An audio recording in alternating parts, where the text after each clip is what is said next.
김명우 교수님을 모시도록 하겠습니다.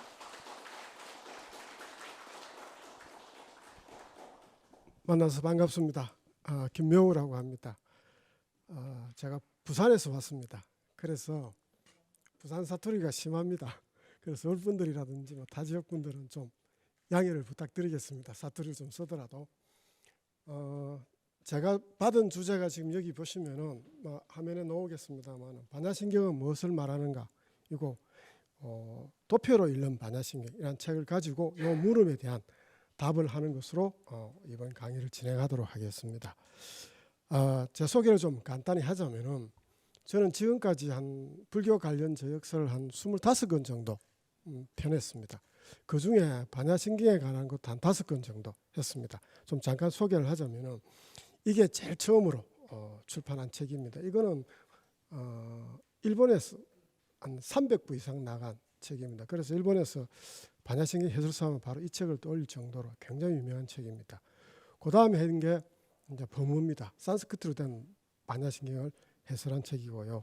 그 다음에 이제 세 번째가 왕초보 시리즈입니다. 민족사에서 했던 그 시리즈인데 현장 스님 한역본을 가지고 해설한 겁니다. 그 다음에 유식으로 읽는 반야신경이라 그래서, 제가 그 유식 전공입니다 원래. 그래서 유식을 가지고 반야신경을 해설하고 집필하고 있는 중에 우연히 일본을 갔다가 책방을 들렸는데 이 책이 있더라고요.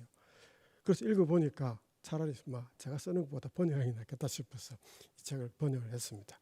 그리고 오늘 이제 초청을 받게 된 책이 이제 도표로 읽는 반야신경. 이 책을 가지고 여러분과 한번 반야신경에 대해서 이야기를 해보도록 하겠습니다. 이 책 특징을 좀 간단하게 말씀드리자면, 뭐니 해도 가장 큰 특징은 이 책에 도표 그림이 있습니다. 그래서 글과 그림이 있어서, 그래서 글은 제가 썼고 도표는 배종훈 하가라는 분이 썼습니다. 그리고 이 여러분들 반야신경의 한자 용어가 쉽지 않습니다. 왜? 전부 다 번역이 아니고 지금 대부분이 음사거든요. 뜻이 없이 한 겁니다. 그래서 이 한역본하고 그 다음에 산스크리트 본이 있습니다. 이거는 막스 뮬러라는 분이 교정본 게 있고, 그 다음에 또 영역본도 있습니다. 뮬러 박사, 에드워드 콘즈 박사 영역도 있고, 그 다음에 나카무라 박사, 하지메 박사의 인력도 있습니다. 그래서 이런 것들의 그 번역들을 비교해서 다양한 각도에서 해설한 게 아마 이 책의 특징이기도 합니다. 그 다음에 제가 아까도 말씀드렸다시피 유식 전공자라서 유식으로 해설하는 편이 독자들이 이해에 도움이 되는 부분들은 주로 유식 용어로도 설명을 했습니다. 물론 책에서는 제가 이걸 한 특징에 대해서 한 6가지 정도 이야기했었는데 3가지로 줄여서 이야기를 했습니다. 그리고 조금 전에 말씀드렸던 이 사진의 왼편에 있는 분이 막스 뮬러 박사고, 그리고 밑에 있는 분이 에드워드 콘즈 박사입니다. 두 분은 독일계 영국인이죠. 그리고 오른편에 밑에 있는 분이 이제 나카무라 하지메 박사인데 제 은사의 은사이기도 합니다. 하여튼 이분들을 비교했습니다. 이분들의 책을. 그리고 이 책의 그 전체 구성을 보면 총 6장으로 되어 있는데, 제일 처음에 1장은 반야신경을 읽기 전에 좀 독자들이 알았으면 하는 것들을 했고요. 그 다음에 2장에는 반야신경 제목을 했고, 그리고 전통적으로 우리 동아시아에서는 이 반야신경을 해설할 때 4가지 장으로 나누어서 해설을 합니다. 우리 선조들이. 그래서 보시면은 이 부분 파사푼, 공능, 총결분으로 되어 있는데, 전통적인 방식을 따라서 저도 이렇게 좀 나눠서 얘기할 것이고, 그리고 사실은 이 전체 다 할 수는 없습니다. 1시간 좀 넘게 강의를 할 수 있는데, 그래서 가능한 한 열심히 노력을 해서 1장, 2장, 3장, 4장까지는 목표를 가지고 한번 해보도록 하겠습니다. 그래서 조금 빨리 진행을 하도록 하겠습니다. 그리고 그 전에 여러분들 한 가지 물어보겠습니다. 제가 이거 어디 강의에 가면 늘 물어보는 건데, 여러분들 혹시 불자 아니신 분 있습니까? 다 불자시죠? 대답이 없으시네. 제 말 못 알아듣겠습니까? 다 불자 맞죠? 예. 여기에 물음이 있습니다. 불자가 반드시 가져야 할 마음가짐, 그리고 몸가짐을 가장 잘 나타내는 불교 용어는 무엇이라고 여러분들 생각하십니까? 아마 여러 가지 답은 나올 수 있겠습니다. 예? 예. 좋습니다. 또 다른 분 없습니까? 무아야? 저는 좀 다르게 제가 유식학자라서 유식학 관점에서 이야기를 한번 해보겠습니다. 일반적인 여러분들 하신 거는 그냥 굉장히 일반적인 그 이야기고요. 마음가짐, 몸가짐이고 저는 유식에서 이야기하는 그 몸가짐, 마음가짐에 대한 이야기를 좀 하겠습니다. 저는 개인적으로 우리 불자가 가져야 될 마음가짐은 신이라고 생각합니다. 이 스라다라고 산스크리트로 얘기하고 그 다음에 몸가짐은 훈석, 아사나라고 생각합니다. 보통 우리가 신하면은 여러분들 서양 종교 영향을 받아서 신하면 뭐 떠올리십니까? 신에게 절대적으로 의존하는 거 아닙니까? 그렇죠? 그래서 서양에서 보통 이 유일신, 절대자에게 의존하는 감정이라고 어느 종교학자가 얘기했지 않습니까? 그래서 이걸 좀 나쁘게 얘기하면 맹목적인 믿음이죠. 그리고 또 일상생활에서도 사실 우리 부부도 그렇고 친구 간에도 그렇고 동료 간에도 또 신뢰, 믿음도 있습니다. 이게 틀리지는 않습니다. 그런데 불교에서는 좀 다르게 얘기합니다. 특히 유식에서는. 이 신을 불교에서는 세 가지로 얘기합니다. 첫 번째가 신류신이라고 얘기합니다. 그러니까 부처님의 가르침인 진리가 신류한다는 것을 신이죠. 믿고 아는 겁니다. 여기서 인은 참을 인자가 아니고 우리 알 인자, 인식하다 할 때 그 인자입니다. 그래서 신류한다는 것을 믿고 아는 것을 신이라고 그렇게 얘기합니다. 그 다음에 두 번째는 유덕신료라고 얘기합니다. 여기서 덕은 불법적 삼보의 덕을 얘기합니다. 그래서 유덕, 그러니까 불법적 삼보의 덕을 믿고 좋아하는 것, 동경하는 것, 이것을 신이라고도 합니다. 그 다음 세 번째는 유능신욕이라고 얘기합니다. 과거의 선지식이 깨달음을 얻었다는 것을 믿고서 제 자신도 나도 그런 능력이 있다. 유능이죠. 믿고 의욕적으로 실행하고자 하는 것. 그래서 유능신용을 이 세 가지를 신이라고 이렇게 정의를 합니다. 그래서 다시 정의를 하자면은 신류덕 능력을 우리가 지성 이성으로서 알고 인식하고 그 다음에 원하고 바래서 감성이죠. 그것을 실행 의지하고자 하는 것을 신이라고 불교는 정의합니다. 단순히 맹목적인 믿음을 신을 하지 않습니다. 그래서 지성, 감성, 의지의 산물이 신이라는 겁니다.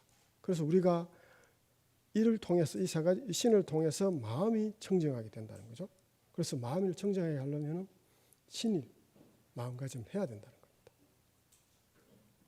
그 다음에 몸가짐, 불자가 가질 첫 번째 몸가짐 또 뭐냐 하면 저는 훈습이라고 생각합니다. 이 훈이라는 것은 스며들 훈자 아닙니까?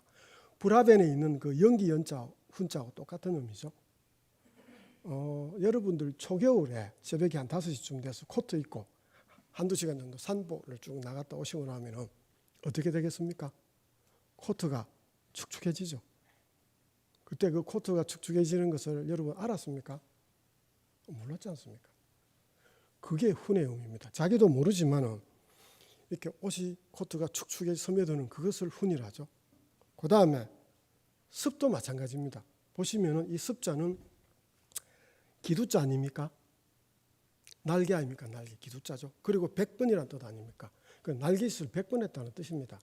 그러니까 새끼새가 어미새의 모습을 보고 자기도 날기 위해서 날개짓을 100번 했다는 뜻입니다. 그런데 그게 100번만 했겠습니까? 수백 번 했지 않겠습니까? 날개짓을 계속하면 자기도 모르는 사이에 날개 힘이 생겨서 보시면 동물의 왕국 이런 데 보시면 팍 날아가지 않습니까? 그게 습의 의미입니다. 그래서 훈습이라는 것은 언제부터인지 알 수는 없고 명확하지는 않지만 확실하게 우리 인격 속에 침투해서 우리 인격과 세계를 형성하는 것. 그것을 훈습이라 합니다. 그래서 우리가 선업이 악업이 아닙니다. 선업이 내 몸에 차곡차곡 쌓이도록 자기도 모르게 훈습하도록 한다는 거 아닙니까? 그리고 이것은 이 훈습은 우리 일반적인 용어로는 습관이죠. 늘 하던 그대로라는 뜻 아닙니까?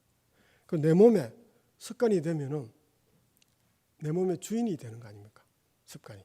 그리고 주인이 된다는 말은 곧 내 본성이 된다는 얘기 아닙니까? 그래서 저는 불자를 이렇게 정의합니다. 부처님의 가르침을 믿고 마음가짐이죠. 그 다음에 그 가르침을 자신에게 반복해서 스며들게 하여 이게 훈습 아닙니까? 몸가짐. 그리고 가르침과 하나 되어 주인이 된다는 얘기죠. 본성이 된다는 그 가르침을 실천하는 자를 저는 불자라고 이렇게 정의를 합니다. 그래서 제가 우리 불자들이 가장 잊지 말고 반드시 항상 몸가짐, 신에 대한 마음가짐을 하시고 그다음에 몸은 끊임없이 순습되도록 선업이 연습되도록 하는 게 진정한 불자라는 뜻입니다. 자, 너무 쓸데없는 소리를 많이 장구하게 얘기했습니다. 자, 이제 본격적으로 해봅시다. 그러면은 제일 첫 번째 1장인데 반야신경을 읽기 전에 좀 알아야 될 것들입니다. 여러분들이 알아야 될 것. 다 아는 얘기들인데 아마 여러분들이 불자라면 대부분 다 워낙 반야신경에 대한 유튜브라든지 스님들 또 일반 제가 교수님들이 많이 해놨기 때문에 다 아는 얘기인데 복습한다 생각하시고 한번 들어봐 주시면 고맙겠습니다. 우선 여러분들 알다시피 반야신경은 대본이 있고 소본이 있죠.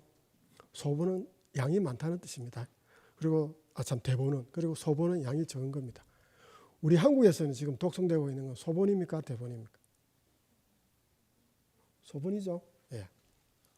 그런데 이 번본 반야신경 대본과 소본은 인도나 중국이나 중앙아시아에서 전성되지 않습니다. 없습니다. 오로지 두 개 다 일본에서 남아 있습니다. 소본을 중심으로 얘기하죠. 우리는 지금 소본을 하니까 이거는 법륜사에 소장된 겁니다만 이게 반야신경 필사본입니다. 원래 609년에 어떤 일본 사람이 중국의 당나라에 가서 반야신경을 가져왔고 그걸 다시 1664년에 조곤이라는 성녀가 이렇게 필사를 했습니다. 1664년에. 그리고 이게 필사본이 남아 있었는데 그걸 막스 뮬러 박사가 1884년에 이렇게 텍스트 교정을 보고 출판을 했습니다. 여러분들에게 나눠준 거 있죠? 혹시 이거 받으셨습니까? 이게 요겁니다. 막스 뮬러가 교정한 겁니다. 그래서 경전이니까 찢어가지고 버리지 마시고 쓰레기통에 좀 보관을 잘 해주셨으면 감사하겠습니다. 하여튼 요 막스 뮬러 소본의 텍스트입니다. 그리고 이걸 이렇게 로마자로 고친 거죠. 지금 여기는 로마자로 고친 겁니다. 그리고 이걸 당나라 시대 때 삼장구사 현장 스님께서 번역을 하신 겁니다. 요 한역이죠. 그리고 우리는 지금 이것을 한글 반야신경이라 해서 이걸 번역해서 독송하고 있는 겁니다. 자, 여기까지 이해가 됐습니까? 예, 여기까지는 다 아시는 얘기죠. 복습한다 생각하시면 됩니다. 자, 반야신경의 특색을 좀 이야기하자면 우선 반야신경은 원래 번본은 제목이 없었습니다. 무슨 소리냐 그렇게 이야기하죠. 마반야 바람일가 신경 제목이 있는데 왜 제목이 없냐. 이거는 현장 스님이나 구마라주 스님께서 이 반야신경 번본 반야신경의 말미에 이런 문구가 있습니다. 이상으로 반야 바람일다 심을 마쳤다는 부분이 있는데 이걸 뽑아서 제목으로 정한 것 같습니다. 이게 무슨 말이냐면은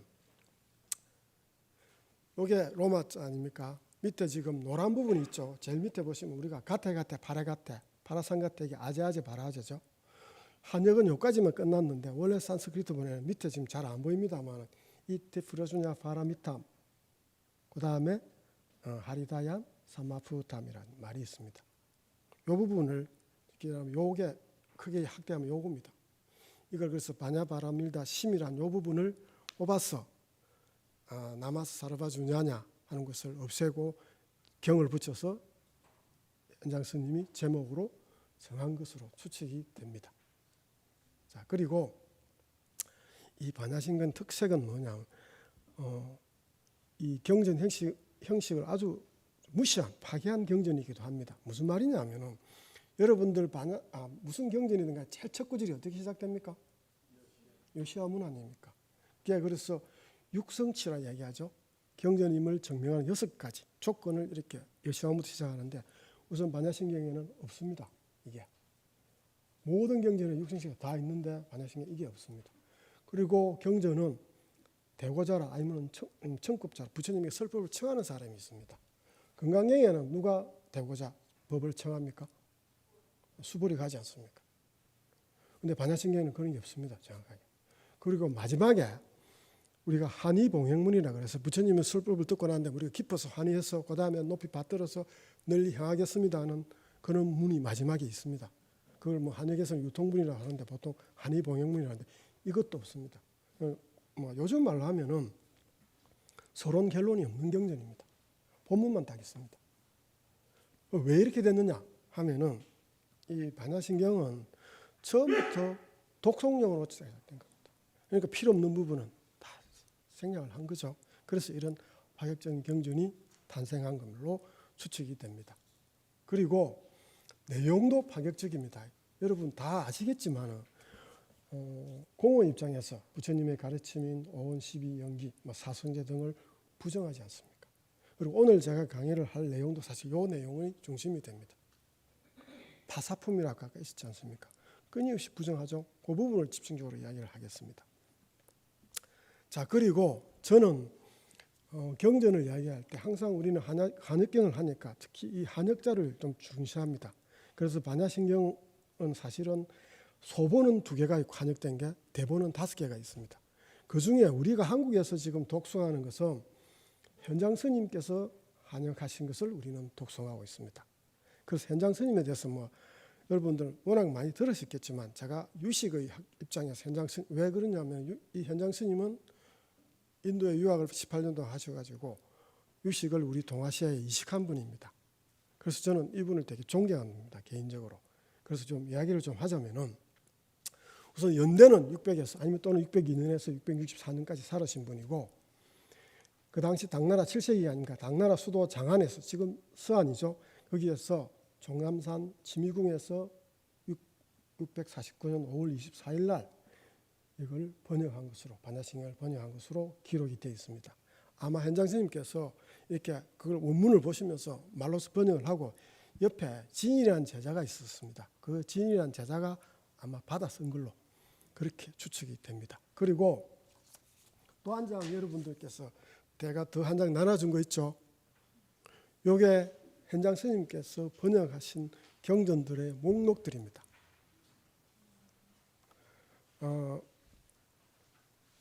657부를 인도에서 가져왔습니다. 그리고 이 현장 스님 번역은 대부분이 다 봉조역이라고 되어 있습니다. 그냥 현장역 아니면 당 삼장급사 현장역이 아니고 반드시 당 삼장급사 현장 봉조역이라 되어 있습니다. 다른 분들은 그런 게 없습니다. 왜 봉적이냐고 좀 이따 설명하겠습니다. 그리고 또 한 가지가 유명한 게 이분이 이제 중국에 돌아오셔가지고 18년 동안 유학생활을 했죠. 사실은 유학생활은 6년밖에 안 합니다. 왔다 갔다 하는데 12년 걸렸습니다. 그래서 왔다 갔다 했으니까. 실제로 나란다에서 공부한 것은 6년밖에 안 됩니다. 그러다 통합 합쳐서 한 18년 유학생활을 한 거죠. 돌아오셔가지고 1335권을 번역을 합니다. 한역경전을. 어느 정도 분량이냐면은 우리 해인사의 그 8만 대장경 있지 않습니까? 거기에 있는 해인사의 그 8만 대장경 5분의 1을 번역한 겁니다. 산술적으로 제가 계산을 해봤는데요. 5일이 한국걸로 번역했습니다. 중국에 돌아가실 때까지 664년에 돌아가시니까 계산을 해보면 이 다 여기 보시면은 다 부수들이 있거든요. 연대 언제 번역했고 어마어마한 글 번역했는지 내용이 쭉 나와 있는데 그 계산을 해보면은 하여튼 5일에 한국어로 번역했습니다. 그러니까 입적하실 때까지 오로지 죽기 1년 전까지입니다. 663년까지 매일 번역을 하신 겁니다. 그래서 우리가 부처님의 가르침을 접할 수 있는 것도 사실은 이분 덕분입니다. 그래서 감사해야 됩니다, 사실은. 자, 그리고 여러분들 서유기 알죠? 이거는 명나라 때 스님이 지었던 소설 아닙니까? 이 서유기의 저본이 뭔지 아십니까? 뭘 근거로 해서 서유기를 썼습니까? 현장 스님이 유일하게 저서가 한 건 있습니다. 무슨 저서인지 아십니까? 경전 번역 말고. 예, 대당서역기라는 12권짜리 책이 있습니다. 물론 당태종이 명령해서 쓴 거지만 대당서역기를 이 서유기는 대당서역기를 저본을 해서 쓴 소설입니다. 그리고 여러분 잘 알다시피 이 그 삼장급사는 현장 스님을 이야기합니다. 그리고 현장 스님은 어떤 거의 상징이냐? 우리 인간의 마음의 상징입니다. 그리고 거기 부하 3명이 등장하죠. 부하라기는 좀 그렇습니다만 제자 3분이 등장하는데 거기 보면 8개 노죠. 그 다음에 오공이 노지 않습니까? 그 다음에 오증노입니다. 이 보시면 다 불교식 이름입니다. 손오공 보시면 공을 깨달은 자라는 뜻입니다.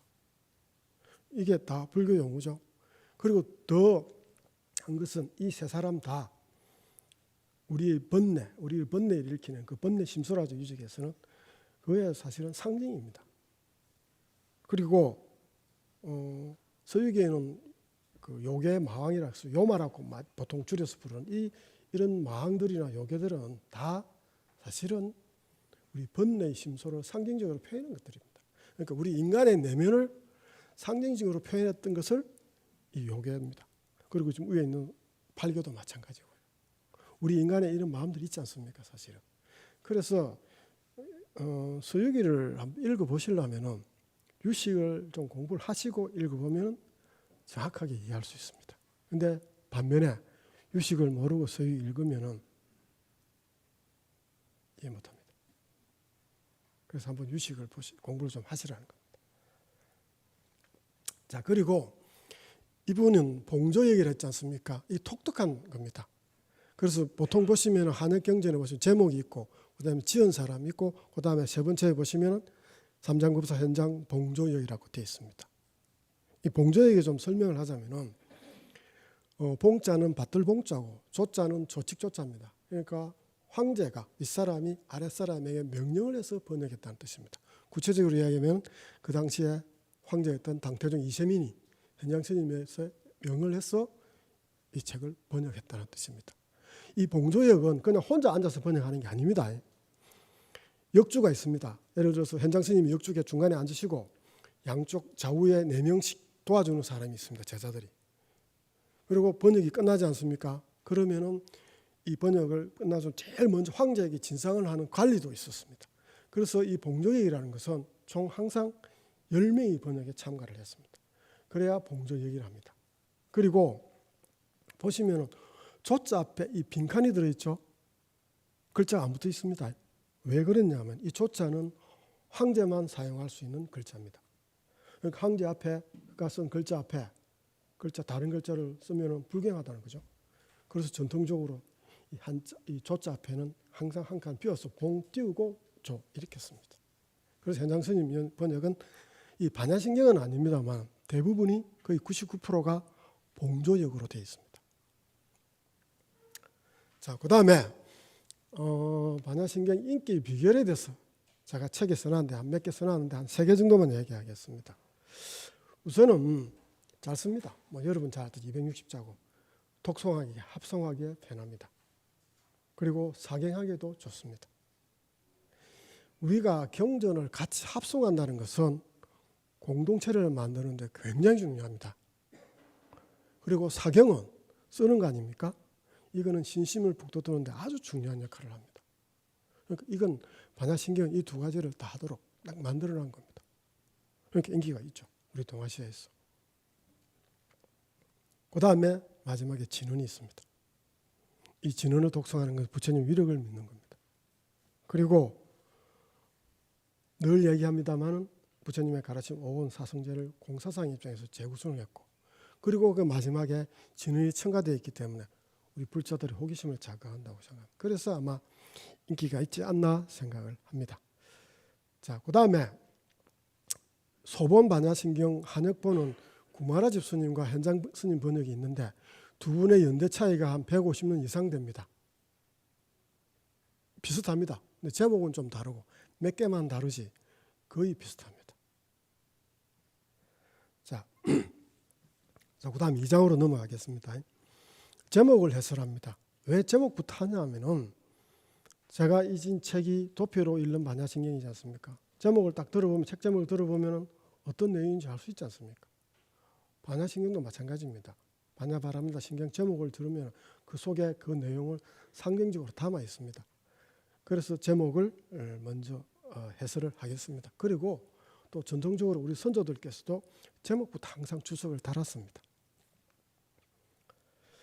자, 우선 제목은 여러분 마하반야 바라밀다 심경해서 5부분으로 나눠져 있습니다. 자, 우선 마하입니다. 그런데 한자 보시면 여러분들 한자가 마하가 아니죠. 마가로 되어 있습니다. 그런데 우리는 읽을 때 어찌 읽습니까? 여기 보시면 가짜 아닙니까? 마하로 읽습니다. 왜? 음사인 거 아닙니까? 산스크리트 발음대로 한 겁니다. 그래서 마가로 적어놓고 마하로 읽는 겁니다. 그리고 뜻은 뭐 크고 위대한 뛰어난 뜻입니다. 이 마하라는 것은 품사가 산스크리트는 형용사입니다. 그래서 존경하는 대상에 수식하는 말로 주로 쓰입니다. 예를 들면은 우리가 부처님의 교단을 이은 가습존자가 있지 않습니까? 이 가습존자를 그냥 가습이라 하지 않죠. 마하가습이라 합니다. 왜? 존경의 의미가 담겨져 있습니다. 여기에. 이때 씁니다. 마하.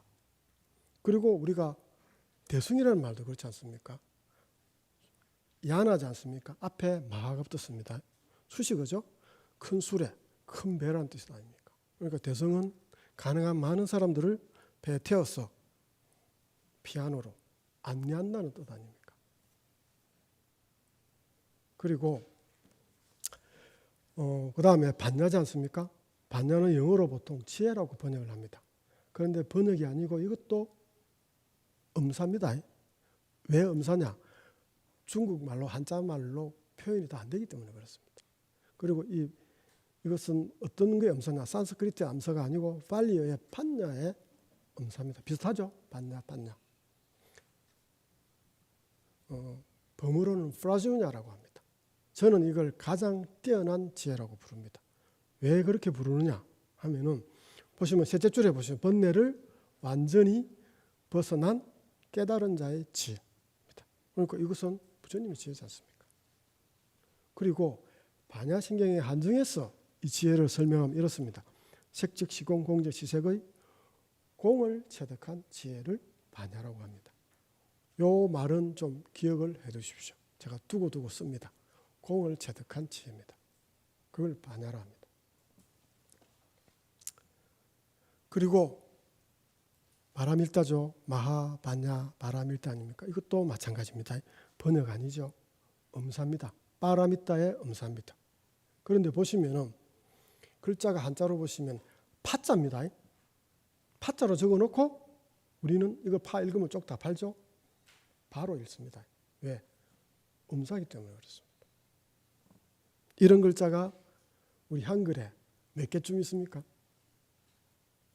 한 270개쯤 있습니다. 우리가 도장도 안 그렇습니까? 태권도 도장할 때는 도장으로 읽지만 수행 공간이 되면 어떻게 됩니까? 도량으로 안 됩니까? 이런 글자도 우리 한글에 270개나 있습니다. 그게 다 대부분이 99%가 신라시대 때부터 산스크리트 원어에 가깝게 발음하게 해서 스님들이 그 당시 신라 스님들이 당나라 유학했잖아요. 그 다음에 미국 같은 나라였으니까. 그래서 산스크리트를 배우고 이제 발음에 가깝게 산스크리트 원어에 가깝게 하기 위해서 그렇게 발음을 한 겁니다. 그래서 지금도 마찬가지죠. 파라미터도 마찬가지. 그리고 도량, 도장도 마찬가지. 이런 게 하여튼 우리 한글에 한 270개가 있는데 그래서 잘못 읽으면은 쪽 답합니다. 그런 게 톡톡한 게 있습니다. 자, 그래서 이걸 번역을 하면 두 가지가 있죠. 도피안이라고 번역을 합니다. 누가 이렇게 번역했습니까? 어느 분이 이렇게 했습니까?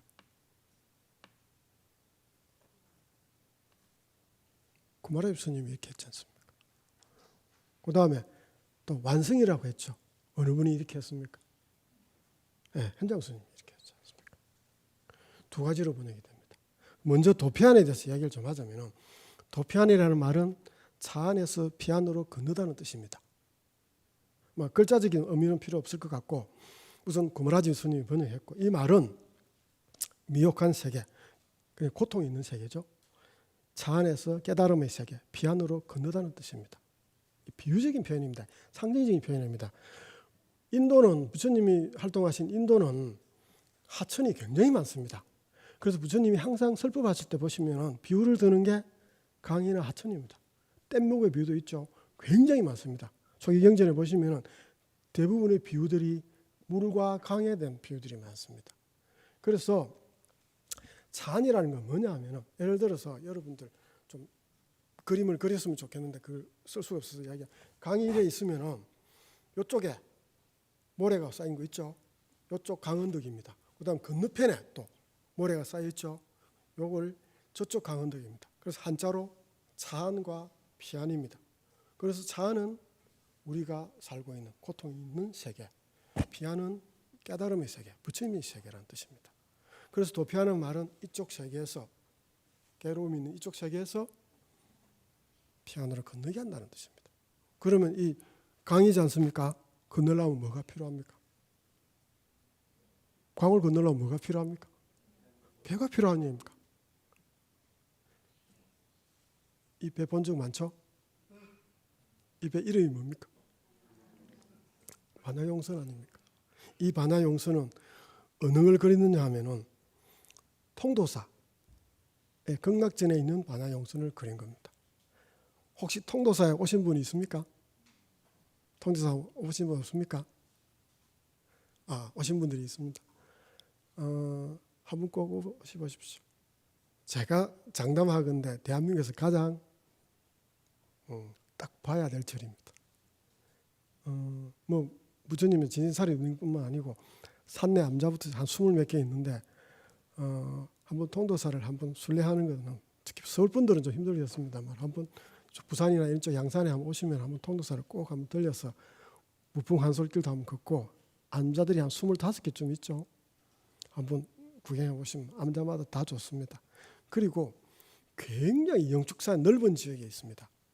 통도사의 노스님들이 옛날에 그 통도사의 땅을 안 팔아먹었습니다. 큰 절에 보시면 옛날에 우리 부산의 범어사가 이런 얘기하면 촬영돼서 좀 그렇습니다만 부산은 보시면 저도 부산에 범어사 밑에 살거든요. 옛날에 부산의 범어사 땅이 온천장까지 있었는데 한 20년까지 됐었는데 다 팔아먹었지 않습니까? 그래서 범어사는 조그만하거든요. 그런데 통도사는 노스님들이 성견지명이 있었는지 땅을 안 팔아먹었습니다. 그래서 굉장히 넓은 지역에 있습니다. 그래서 한번 산책해 보시면 굉장히 좋은데 이건 여담입니다. 극락전이라는 게 어디 있냐면 통도사에 들어가서 사촌학문에서 딱 들어가시면 오른편 첫 번째 정각이 있습니다. 거기에 있는 이 그림입니다. 그래서 반야용선은 용어멸한 지혜의 배라는 뜻이고 그리고 차안의 세계에서 피안의 세계를 건너게 해주는 아주 중요한 수단이라는 뜻입니다. 도피안이라는 그런 뜻이죠. 이게 극락전에 있는 원 그림입니다. 벽화죠. 보시면은 앞에 여기 보시면은 앞에 서가 있는 분이 있죠. 용머리에 있는 분 이게 부처님이죠. 왜? 광배가 있으니까요. 그 뒤에 보시면은 선원이겠죠. 부처님이 선장일 것이고 선원은 지장보살이죠. 물론 간센보살이 올 경우도 있습니다. 그리고 중간에 남녀노소 그러니까 사부대중이 타고 있는 겁니다. 이렇게 상징적으로 표현한 겁니다. 그리고 사실은 있지 않습니까? 여러분들 사찰에 가시면은 대부분이 사찰 누각은 정각은 다 반야용선입니다. 이게 대웅전 아닙니까? 용물이 있지 않습니까? 그리고 안에 들어가 보시면 용골이 있습니다. 그래서 대부분의 불교의 그 누각은 반야용선을 상징합니다. 반야용선은 뭐냐? 우리를 피안의 세계로 데려가는 겁니다. 그래서 대승불교 아닙니까? 자, 그리고 다시 돌아와서 파라미타를 구마라유 스님이 두 편을 했는데 현장 스님은 그렇게 번역하지 않았습니다. 완성이라고 번역했습니다. 그래서 이거는 완전하게 도다른 상태라는 뜻입니다. 왜 그러냐면 파라미타의 타해가 추상명사를 뜻합니다. 상태를 나타내는. 그래서 완전 완성으로 번역하는데 그래서 에드워드 콘저 박사도 이 바냐바라미를 번역을 영어로 지혜의 완성이라고 번역을 한 겁니다. 저는 개인적으로 여러분도 마찬가지겠습니다만 도피안이라는 번역을 선호합니다. 완성이라는 번역보다. 물론 어원적으로는 현장 스님의 번역이 맞습니다. 확실하게 그건 현장 스님 번역이 정확합니다. 그런데 와 닿기는 별로 안 와닿습니다. 왜 그러냐? 도피안은 여러분 아다시피 대승불교의 이상과 목적을 분명하게 밝힌 말이고 물론 어원적으로는 정확하지는 않습니다. 그래서 와 닿는 것, 신심을 낼 때는 훨씬 고모라집 스님 번역이 저는 선호합니다. 물론 정확도에서는 다르겠지만. 자, 그리고 그 다음에 심이라고 얘기했지 않습니까? 마바냐바라 밀다 심 아닙니까? 마음입니까? 이 심이 마음 아닌 건 다 알고 계시죠? 마인드가 아닙니다. 심장입니다. 하트입니다. 하트. 옛날에는 과학이 발전 안 해서 우리 인간의 중심이 어디냐 하면은 머리가 아니고 심장이라 생각했습니다. 그래서 우리 인간의 중심은 핵심은 어디냐? 심장이라 생각한 거죠. 그래서 심장이라고 생각해요. 요즘 같으면 뭐 여러 하겠죠. 그래서 콘즈 박사도 이걸 영역할 때 심이라 해서 마인드라고 번역했을 건데 마인드를 하지 않고 하트 수트라를 했습니다. 심장을 가리킵니다. 그럼 현장 스님 왜 심장을 그냥 심이라 했을까? 제 추측입니다. 순수한 생각을 해주세요. 바냐 바라밀다 심장경 이상하지 않습니까? 아마 그래서 이 장자를 떼고 그냥 심으로 이렇게 하신 것 같습니다. 그러면 무엇의 핵심이냐 이 심은 여기에 보시면은 말년의 현장 스님이 659년에 대품 반야경을 번역을 하십니다. 수도품. 그게 600건이 됩니다. 엄청나게 양이 많습니다. 그러니까 600건이나 되는 이 반야경 계통에 방대한 양의 엑기스, 핵심을 뽑아서 설한 것이 반야심경이라는 뜻입니다. 그 심자는 엑기스라는 뜻입니다. 그 반야경의 엑기스만 뽑았다는. 그러니까 내용이 어려울 수밖에 없습니다. 그래서 이 해설을 안 들으면 잘 모르는 거죠. 용어도 어렵습니다.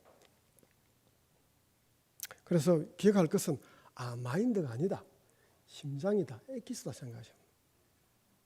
그 다음에 경이죠. 마지막에. 불교 문헌은 5종류가 크게 있습니다. 부처님의 말씀을 기록한 경이 있죠. 그 다음에 또 뭐가 있습니까? 논 있고 또 율이 있죠. 그 경과 율은 부처님께서 직접 설하신 거죠. 그리고 이 경과 율에 대해서 후대에 뛰어난 학생들, 보살들이 풀어서 논설을 씁니다.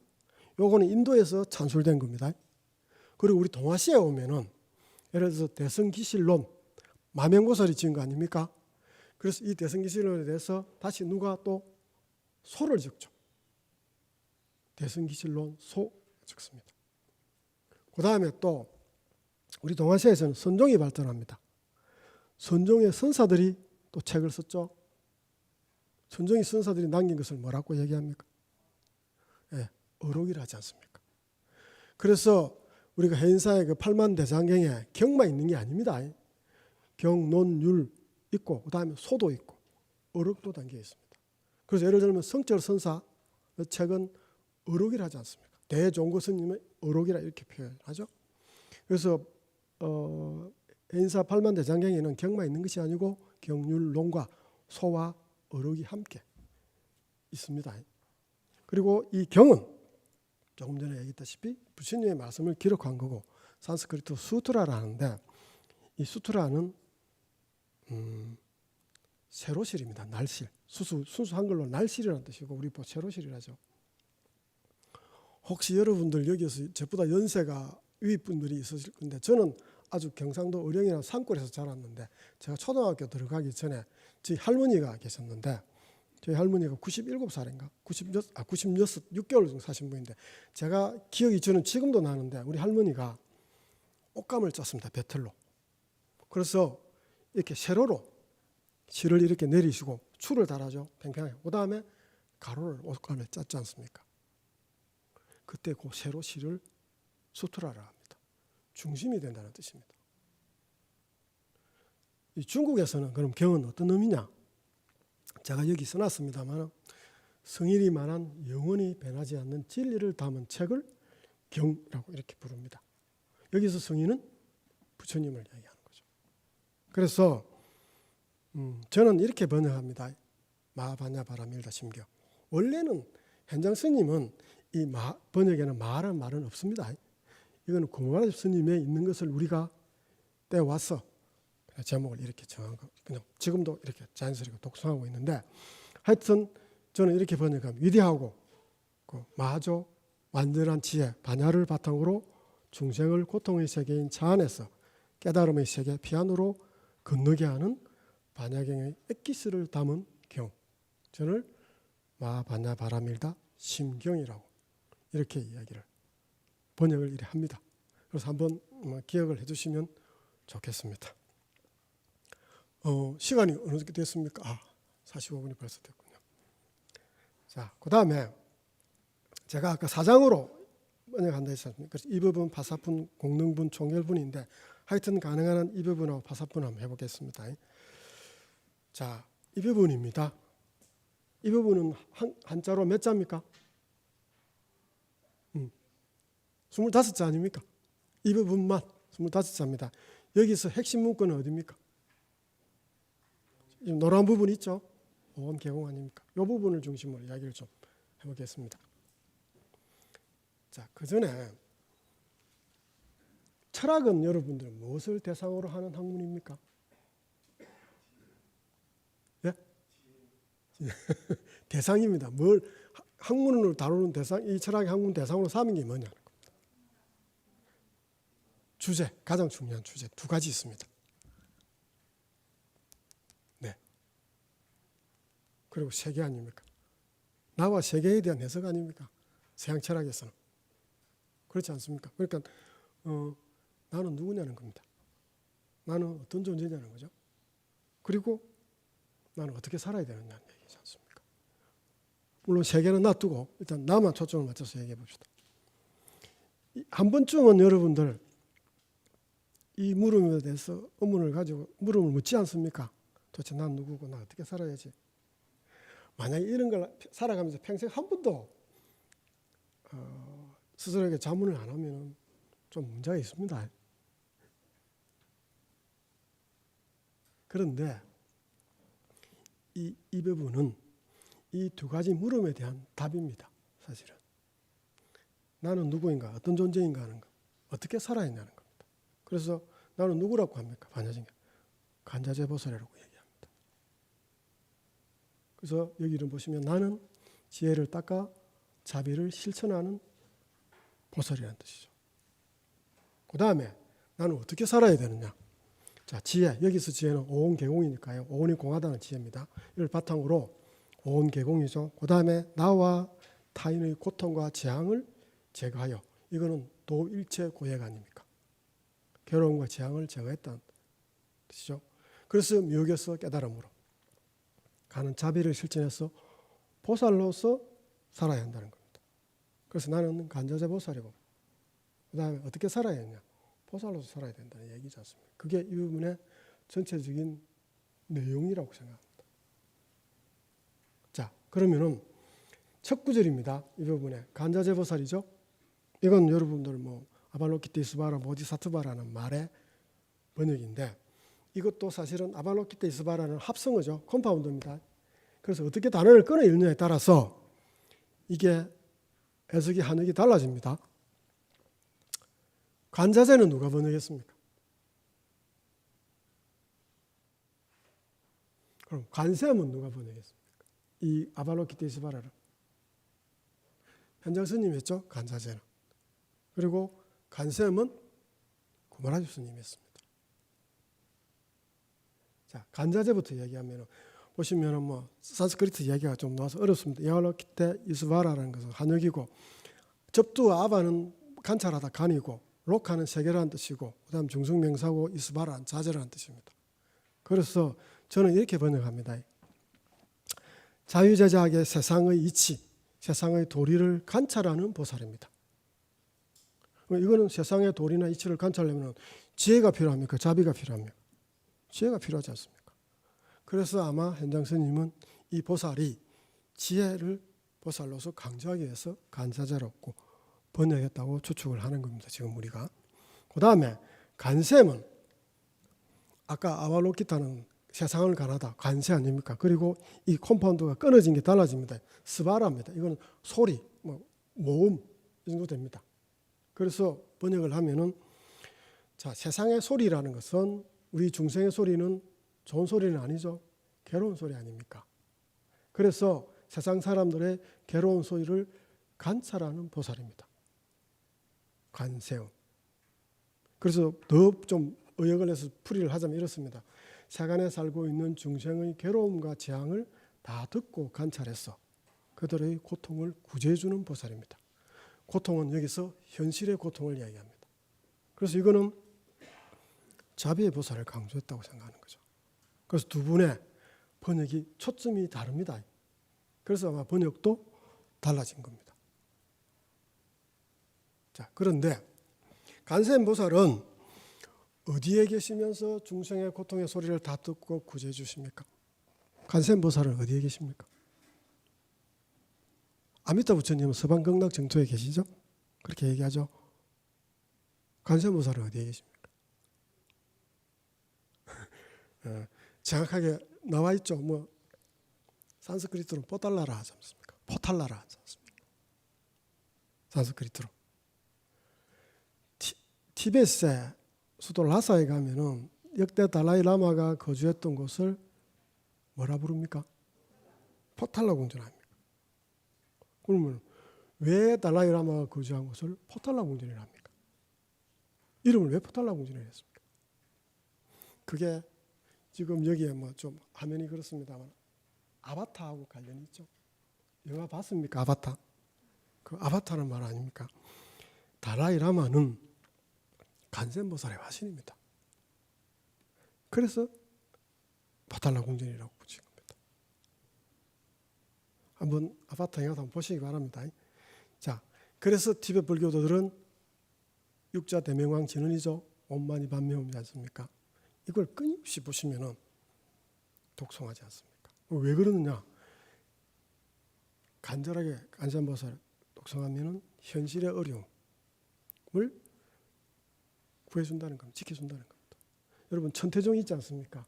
천태종은 주로 가는 기도를 많이 하죠. 간센 보살이 현재 내가 지금 현재 살아가면서 어려움이 있는 기도를 하면 들어주는 보살입니다. 그래서 천태종에 우리 부산에도 상강사가 있습니다. 그게 상강사 신도가 한 30만쯤 되는데 아마 제일 클 겁니다. 우리 대한민국에서는. 거기에 대부분이 신자들이 누구냐? 장사하는 사람들입니다. 사업하는 사람들. 왜 그러냐? 관세음 보살은 내 현실의 어려움을 구제해주고 도와주는 보살이기 때문에. 그래서 사업하는 사람들이나 장사하는 사람들이 이 천태종을 굉장히 많이 믿습니다. 부산에는. 아마 서울에도 마찬가지 싶습니다. 그래서 우리가 이 포탈라를 엄사해서 간센 보살의 성지들이 있지 않습니까? 보시면 다 이름이 이렇게 돼 있죠. 보타산 무슨 사, 아니면 보타라카 무슨 아니면 라카산 무슨 이렇게 돼 있지 않습니까? 그게 다 간센 보살가 계시는 곳을 엄사해서 이렇게 부릅니다. 자, 보살 이야기는 안 하겠습니다. 보살은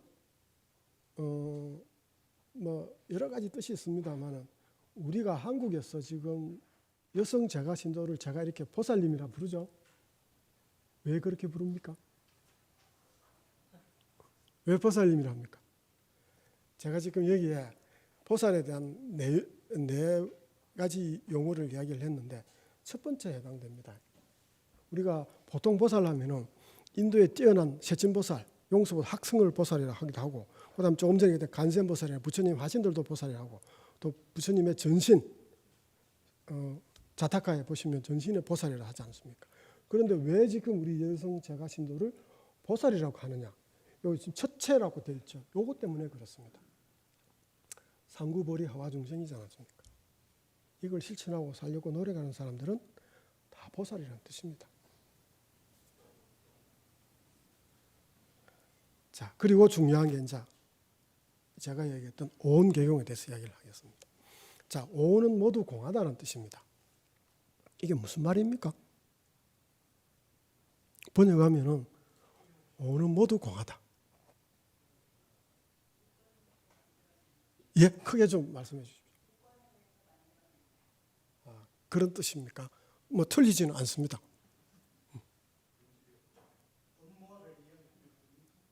법무화에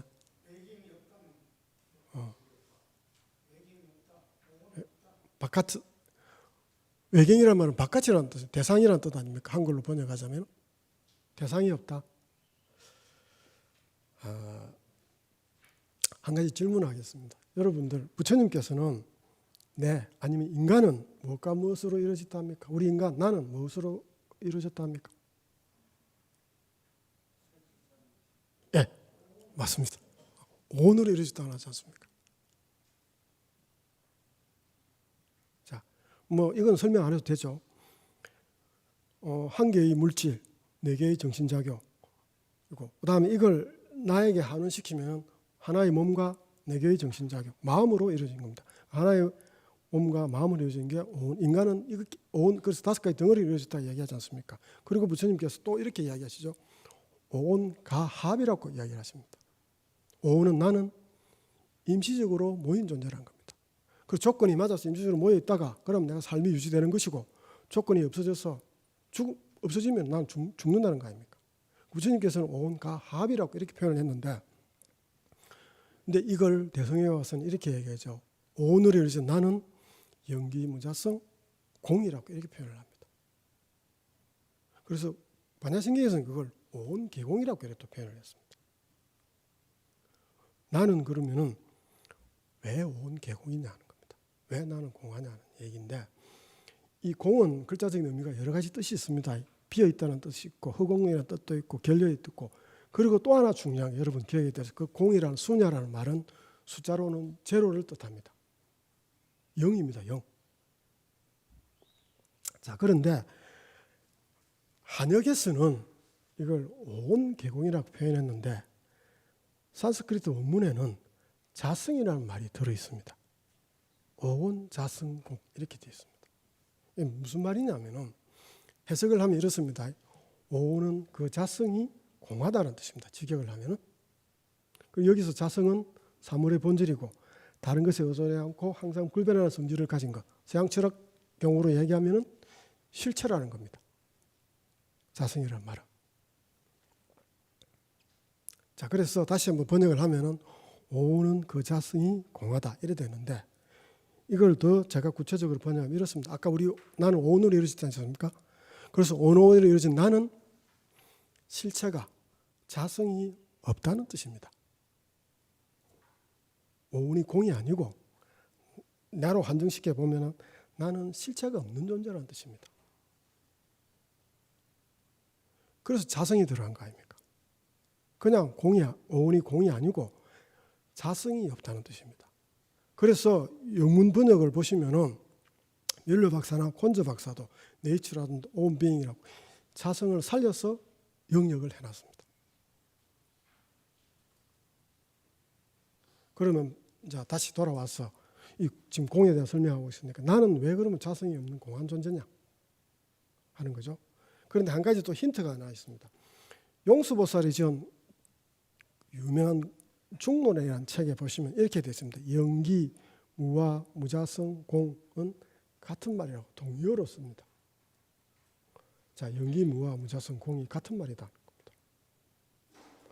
사실은 이 말을 이해했으면은, 이 말을 알면은 누구나 얘기하지만 대승불교는 반 이해한 겁니다.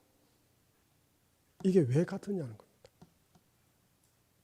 사실은 반야신경에도 이 얘기 해놨습니다. 그리고 이걸 알면은 대승불교는 그냥 반 알고 넘어간다는 뜻입니다. 다 알았다는 뜻입니다. 자, 그러면 나는 왜 영기무와 무자성인지 한번 이야기를 해보겠습니다. 이거는 순전히 제 나름대로 이해한 겁니다. 그리고 해석한 겁니다. 자, 우선 여러분 수학적으로 중고등학교 때 배웠겠죠. 초등학교 아니고 중학교 1학년 때쯤 배웠을 건데, 옛날에 우리는 XY 축이 있습니다. XY 축이 만나는 요 지점 중간이 0이죠. 그건 아시죠? 기하게. 요게 공 아닙니까? 나는 지금 여기에 있다는 얘기입니다. 제가 카메라 때문에 좀 그렇습니다만 포인트가 보시면은 여기에 있을 거 아닙니까? 제가 지금 공이 여기 있다는 얘기입니다. 지금 반야신경에서 하고 싶은 얘기는 XY축으로 따지면은 나는 제로, 여기에 있어야 된다는 얘기입니다. 이런 존재라는 뜻입니다. 자, 한번 보겠습니다. 우리 지구가 생기고 35억 년 전에 미생물이 처음에는 생물이 없었죠. 미생물도 없었어요. 생물이 생겼습니다. 그래서 진화를 쭉 거듭해서 우리 당군 할아버지까지 왔고, 그리고 고구려 신라 백제 조선 정조 고조 할아버지 할머니, 그리고 제 아버지가 태어났지 않습니까? 여러분들도 마찬가지죠. 그리고 외할아버지 어머니가 태어났고, 그리고 아버지 정자 20만 마리 중에서 한 마리가 엄마 난자하고 결합해서 수정체가 돼서 내가 태어난 거 아닙니까? 만약에 내 조상 중에서 임진왜란이든 병자호란이든 한국 전쟁 때 한 분이라도 뭐가 잘못됐었으면 여러분이나 나나 이 자리에 지금 다우 빌딩의 이 자리에 지금 3층에 없습니다. 그렇지 않습니까? 한 분이라도 삐걱했으면 없습니다. 그리고 10개월 동안 엄마 뱃속에 있다가 태어나서 부모님, 가족, 친구, 선생님, 여러분 지금 오늘 버스 타고 와서 버스 기사 도움 받았을 것이고, 지하철 타고 왔으면 지하철 운전자 도움 받았지 않습니까? 수많은 손자들의 타인들의 도움 받았지 않습니까? 그리고 빅뱅이 일어나서 우주가 생기고, 태양계 생기고, 대한민국이 생기고, 서울이 생기고, 그리고 지금 여기에 이 빌딩 대부분, 물론 여기에 또 도움을 주신 분이 있죠. 동국제약의 선대아마 회장님이 아마 계셨을 거 아닙니까? 그분 도움 없었으면 지금 여러분 우리 제 강의 못 듣습니다. 저도 강의도 할 수도 없고. 그리고 자, 무생물이지만 공기 없으면 여러분 살 수 있습니까? 5분 안에 우리 죽습니다. 태양 없으면 우리 살 수 없습니다. 물 없으면 살 수 있습니까?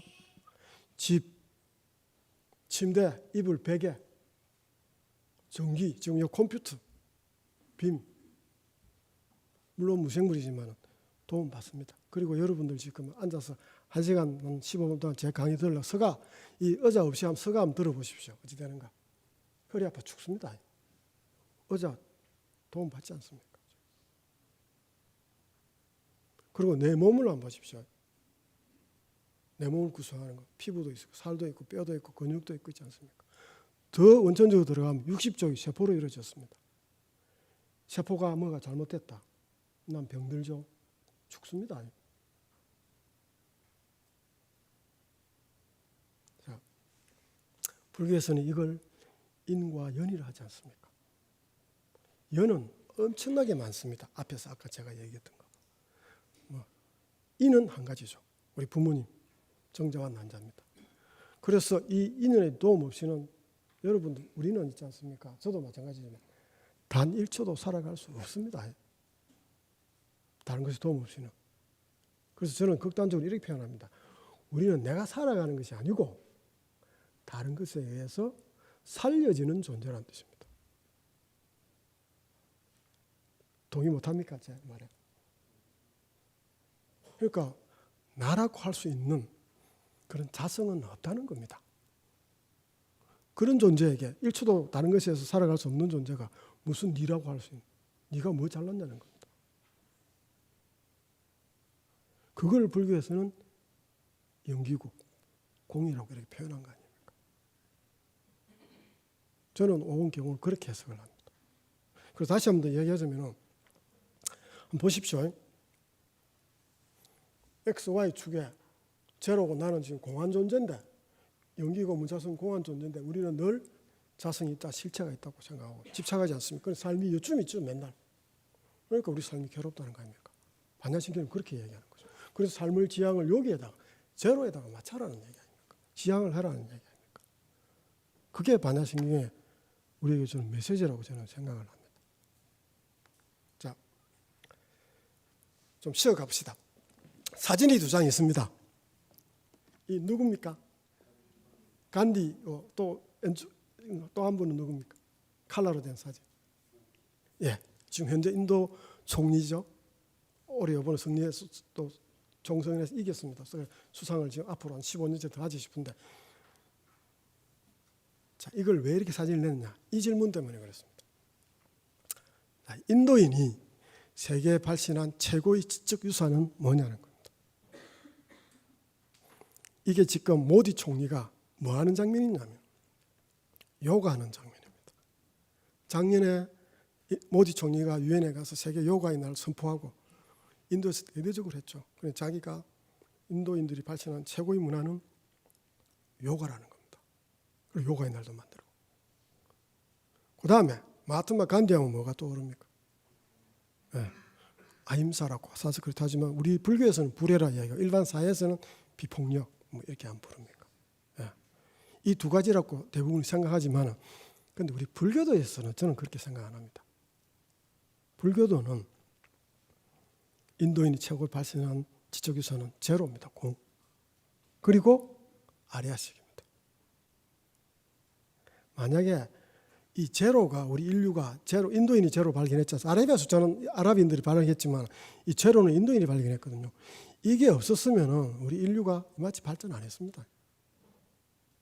굉장히 중요합니다. 그리고 이 공, 제로가 없었으면 우리 대승불교는 없었습니다. 왜? 공을 바탕으로 한 중간이 대승불교가 시작된 거 아닙니까? 그리고 아리아식, 우리 심증의 의식, 이걸 세계 어느 사상도 이 아리아식을 이야기한 사람, 발견하고 이야기한 사람 없습니다. 그래서 이걸 다른 말로 우리 불교 학파로 얘기하면 중간학파, 공, 그리고 유식학파, 이 두 개가 사실은 대승불교를 떠받치고 있는 겁니다. 지금 우리 한국에서 중국에서는 꽃을 피운 천태라든지 함이라든지 선종은 사실은 이 두 가지 토대 위에서 성립한 겁니다. 이게 없으면 선태고 선종이고 안 생겼습니다. 그래서 대승불교의 토대는 뭐니 해도 중간과 유식입니다. 그래서 이걸 모르고 대승불교를 이야기한다는 것은 사실은 어불성설입니다.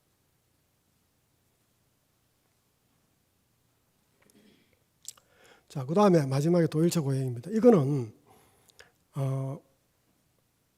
번번에는 없습니다. 현장 스님이나 아마 구마라수 스님이 삽입한 것으로 추측이 됩니다. 도일처 고행은 없었다는 것.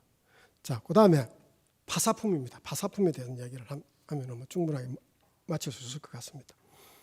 이게 색불이공 공불이색이 시작하는 이 파사품인데, 자, 파사품은 보시면은 색불이공, 시제법 공상, 시공중무수상 행식, 또 고진멸도, 무지역 이런 말이 쭉 있습니다. 이 문장들이 쭉 되는데 마지막에 무지역, 무득 이 말로서 자, 파사품이 끝나게 되는데 이 문장 앞에 가장 중요한 하나의 전제의 말이 빠져 있습니다.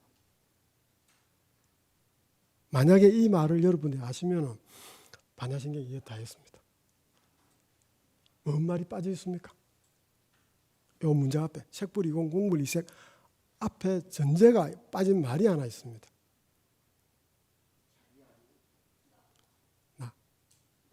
나. 또 다른 분은 반야신경에 그렇게 많이 여러분들 그 유튜브라든지 TV에 스님들 뭐 하여튼 이야기를 하고 들었을 거 아닙니까? 그 얘기 안 합니까? 이 얘기를 안 했는가요?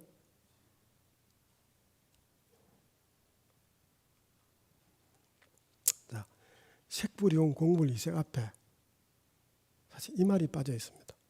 깨달은 자의 눈으로 보면. 그 다음 또 이렇게 다르게 하면은 공의 도리에서 보면. 또 다른 말로 하면은 공성의 입장에서 보면. 예, 맞습니다. 예, 좋은 말입니다. 부처님의 입장에서 보면.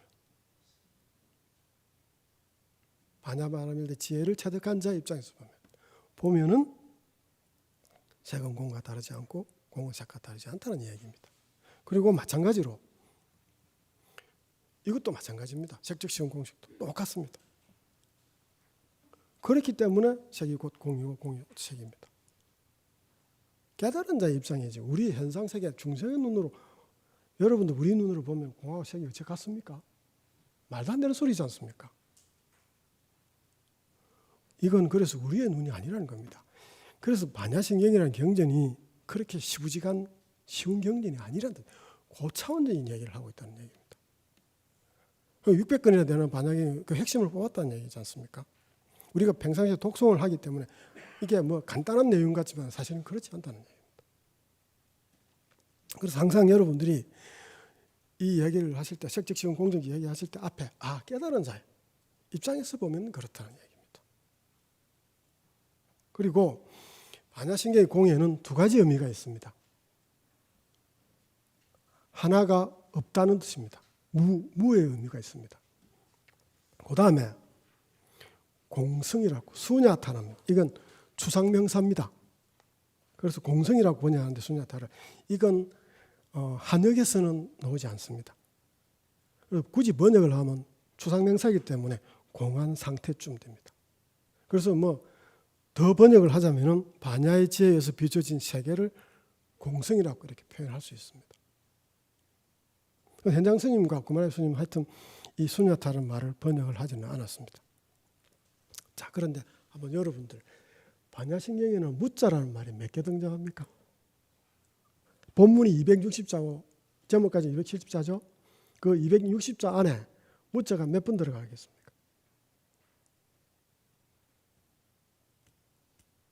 21번 들어갑니다. 21번 들어가 있습니다. 그럼 공은 몇 개 들어가 있느냐? 7번이나 들어있습니다. 그래서 260자 안에 한역을 하자면은 28자가 부정에 대한 표현입니다. 자, 그리고 이 반야신경에서 공이 등장하는 구절이 네 곳이 있습니다. 물론 여기는 다 하나는 빼고 오온계공만 빼고 세 개는 파사품에 들어 있습니다. 우선 오온계공, 색불이공할 때 공, 그 다음에 시제법 공상할 때 공, 시공중무실상할 때 공, 이 네 구절이 공이 등장하는데 같은 의미냐는 겁니다. 아까 제가 공은 두 가지 의미가 있다 했죠. 무와 공성의 의미가 있다 했지 않습니까? 자, 첫 번째, 오온공의 공은 이거는 무의 의미입니다. 없다는 의미입니다. 왜? 아까 제가 앞에서 오온자성공이라고 얘기했죠. 오온으로 이루어진 나는 실체가 자성이 없다 얘기했지 않습니까? 그러니까 무의 의미입니다. 그런데 두 번째, 그럼 시제법 공상, 시공중무수상 여기도 그러면 무냐? 아닙니다. 이거는 공성의 의미입니다. 그래서 제가 반야의 지혜에서 비춰진 세계 뭐 이렇게 정도로 있죠. 그리고 색적시공 공적시작 여기도 마찬가지입니다. 이것도 공성의 의미입니다. 물론 더 복잡한 문제가 있는데 그것까지 얘기하면 여러분들 머리 아플 것 같아서 일단 생략을 하겠습니다. 자, 그 다음에 또 하나 중요한 얘기를 하나 하고 마치도록 하겠습니다. 그 다음에 또 시제법 공상이죠. 그래서 뭐 이렇죠. 시제법 공상 불생불명 불구정 부정불감 이래 되어 있습니다. 여기도 마찬가지입니다. 앞에 깨달은 자의 입장에서 보면 불생불멸 불구부정 부정불감이라는 뜻입니다. 뭐가? 제법의. 다른 건 놔두고 보시면은 여러분들이 왜 자꾸 제가 공성을 얘기하느냐? 산스크리트 원문에는 수냐가 아닙니다. 전부 다 수냐타로 되어 있습니다. 추상명사로 되어 있습니다. 그래서 한역에서도 공성이라고 이렇게 번역을 하는 겁니다. 자, 그리고 이 다르마, 법은 무슨 의미냐?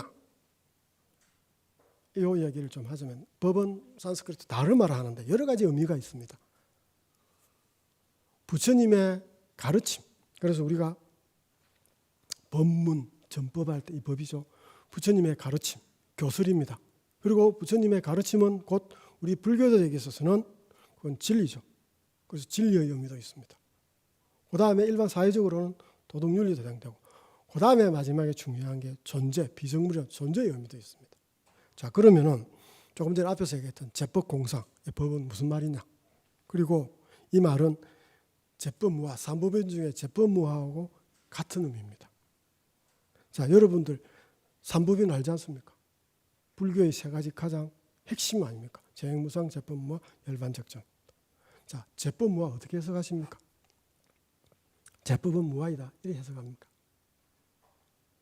제법은 무아이다 이러면 무슨 말입니까 이게? 예, 정확하십니다. 존재하는 모든 것은 나라고 할 수 있는 실체가 없다는 거 아닙니까? 그래서 여기서 법은 존재의 의미입니다.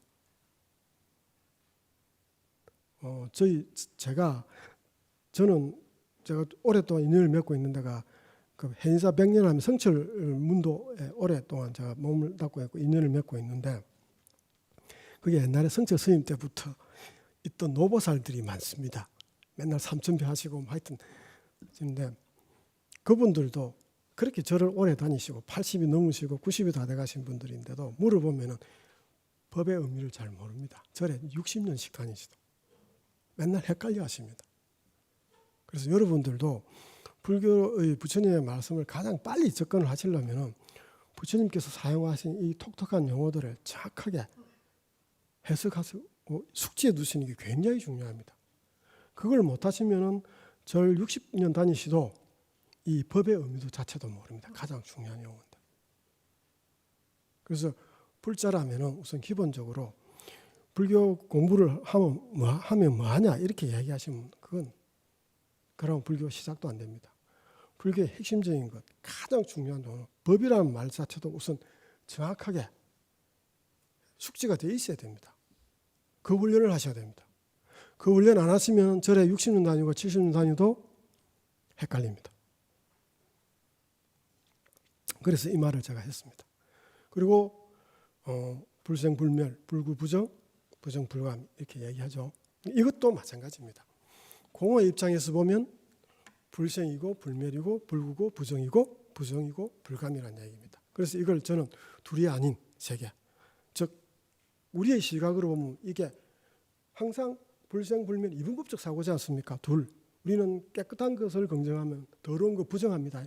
아름다운 거 긍정하면 추한 거 부정합니다. 딱 이분법적 사고가 아닙니까? 긍정과 부정. 깨달은 자의 법정에서 보면 이 이분법적 사고는 벗어난 겁니다. 그 얘기를 하는 거죠. 그래서 둘이 아닌 세계는 반야의 지혜에서 비춰진 세계, 공성의 세계라는 얘기입니다. 그래서 깨달은 자 입장에서는 이렇다는 얘기죠. 그리고 또 마찬가지입니다. 깨달은 자 입장에서 보면 5원 12초, 18교도 공하다고 얘기하지 않습니까? 그리고 깨달은 자 입장에서 보면 12연기도 공하다. 깨달은 자 입장에서 보면 무고진멸도, 사성제도 공하다. 그리고 무지영무득이죠. 깨달은 자 입장에서 보면 지혜도 어둠도 없다, 공하다. 이렇게 얘기하지 않습니까? 이게 파사포의 마지막입니다. 그래서 다시 한번 더 해설을 하시면 좀 카메라에 잡히기 좀 그렇습니다만 한번 보시면 제가 요거는 읽어보겠습니다. 자, 깨달은 자 입장에서 보면 모든 존재가 공이라는 거로 깨달는 것이 반야의 지혜를 체득하는 것이라고 생각했어. 곧바로 우리들은 그 지혜에 사로잡힌다. 이래 하면은 반야의 지혜가 나에게 왔구나 생각한다는 거죠. 근데 그런 지혜는 없다는 겁니다. 그게 무지 아닙니까? 그 다음에 또 그것을 체득하면, 이 반야의 지혜를 체득하면 뭔가 소득이죠. 덕이 있다고 생각하는데 이익이나 공덕이 있다고 생각하지만 그것도 결국에는 없다는 거 아닙니까? 그래서 무지, 역, 무덕 이렇게 파사품에서 마치는 거예요. 자, 마치도록 하겠습니다. 감사합니다.